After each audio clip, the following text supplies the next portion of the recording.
नाजरीन आदाब, अजमत times news channel में आप तमाम का खैर मकदम है। अरे लिफाफों पे जिंदगी गुजारने वालों, शर्म से डूब मरो तुम। अरे तुमको कुरान करीम दिया ना हाथ में, अल्लाह का कलाम तुम्हारे हाथ में दिया, तुमको उसका भी लिहाज नहीं है और तुम दावा करते हो कौम का। बहुत बोल सकता हूं, याद रखो मेरी जबान को लगाम नहीं है, तुम्हारा घर से निकलना महाल कर दूंगा मैं यहाँ पे। याद रखो तुम लोग जो काम कर रहे हो ना, तुम महाराष्ट्र के मुसलमानों को ना सिर्फ कमजोर कर रहे हो बल्कि तुम उनकी आवाज का गला घोट रहे हो। अरे तुम इलेक्शन लड़ो, हम तुम्हारी तायीद करने को तैयार हैं। कब तक तुम ये सियासत करोगे? कहां वो लोग जो औरंगाबाद में बोले थे इम्तियाज जलील को वोट मत दो? उस समाजवादी पेंडेंट को दो बोले थे, अरे चेहरा दिखाओ औरंगाबाद के अवाम के सामने तुम। अरे लिफाफों पे जिंदगी गुजारने वालों, शर्म से डूब मरो तुम। मेरे घर को आए थे, मेरे घर को आए थे हैदराबाद को, बगैर बोले मेरे घर को आए। मैं वक्फ के बिल की मीटिंग में जा रहा था, पलट मेरा गार्ड फोन करा के साहब इतने लोग आए, मिला। घर पे आए तो मैंने कहा कि मेरा घर इतना बड़ा नहीं है, आप लोग 20 लोगों को ले लीजिए। 20 लोगों को बिठाया, वो बात करे, मैं बात करा, लेटर लिख के दिए, इनको टिकट दो, मला मैं गौर करूंगा।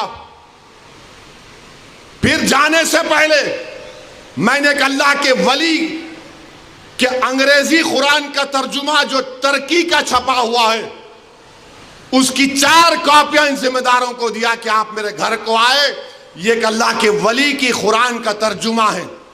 एक एक के हाथ में दिया तो औरंगाबाद जाके बोले हम घर को गए थे, हमारे को चाय तक नहीं पिलाए। अरे आप पहले से बोल देते तो नान खलिया खिला देता मैं आपको। मेरे को नहीं मालूम था कि तुम मेरे घर को खाना खाने आ रहे। अरे तुमको कुरान करीम दिया ना हाथ में, अल्लाह का कलाम तुम्हारे हाथ में दिया, तुमको उसका भी लिहाज नहीं है और तुम दावा करते हो कौम का। बहुत बोल सकता हूं, याद रखो मेरी जबान को लगाम नहीं है, तुम्हारा घर से निकलना महाल कर दूंगा मैं यहाँ पे। मेरे भाई इमाम शाफई मुफ्ती साहब बैठे हुए, इमाम शाफई रहमतुल्लाह अलैह का जमाना है। एक दौलतमंद ने कहा कि अगर अल्लाह मेरे को बेटी देगा तो जब उसकी शादी करूंगा दीन और दुनिया की दौलत उसको दूंगा। जब बेटी की शादी का मौका आया, उलमाए किराम के पास गया। उलमाए किराम ने कहा कि नहीं, तू नहीं दे सकता, दीन और दुनिया की दौलत तो कैसे देगा, तेरी कसम गलत हो गई। इमाम शाफई के पास गए, इमाम शाफई बोले बहुत आसान है। इमाम शाफई रहमतुल्लाह अलैह ने कहा तेरी बेटी की शादी कब है? उसने कहा फुला दिन है। बोले मैं आ रहा हूं, चला जा। इमाम शाफई पहुंचे, इमाम शाफई रहमतुल्लाह अलैह ने कहा कि आसान है। वो बोला कि हज़रत शादी तो हो गई, क्या है बताओ? बोले कुरान अपनी बेटी को दे दे, दीन और दुनिया की दौलत उसको दे चुका। मैं उनको दिया, 4 कुरान दिया उनको और बोल के दिया कि आप मेरे घर को आए, मुझे पता नहीं है, मैं वकीलों की मीटिंग में जा रहा था, पलट कर आया आपके लिए, ये कुरान करीम का तोहफा आपको दे रहा हूं। अरे तुमको ओवैसी से मजलिस से नफरत है, मगर कुरान करीम की तो अजमत का तुम लिहाज रख लेते। मैं ये बात इलेक्शन में बोल सकता था मगर खामोश बैठे रहा, मगर आज मजबूरन बोलना पड़ रहा है।